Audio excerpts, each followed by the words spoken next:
வாழ்த்தொலி. இறையாட்சி நெருங்கி வந்துவிட்டது. மனம் மாறி நற்செய்தியை நம்புங்கள். மத்தேயு 9ஆம் அதிகாரம் 36:10-8 வரை. திரண்டிருந்த மக்களை அவர் கண்டபோது அவர்கள் மேல் பரிவு கொண்டார். அவர்கள் ஆயர் இல்லாத ஆடுகளைப் போல அலைக்கழிக்கப்பட்டு சோர்ந்து காணப்பட்டார்கள். அப்பொழுது அவர் தம் சீடரை நோக்கி, அறுவடை மிகுதி, வேலையாள்களோ குறைவு.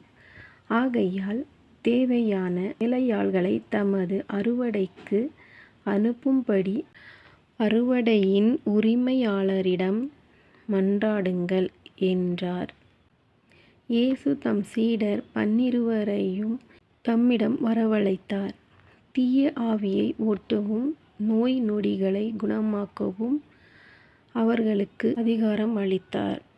அத்திருத்தூதர் 12 பெயர் பின்வருமாறு: முதலாவது பேதுரு என்னும் சீமோன், அடுத்து அவருடைய சகோதரர் அந்திரேயா, செபதேயுவின் மகன் யாக்கோபு, அவருடைய சகோதரர் யோவான், பிலிப்பு, பர்த்தலமேயு, தோமா, வரி தண்டுவராகிய மத்தேயு, அல்பேயுவின் மகன் யாக்கோபு, தத்தேயு,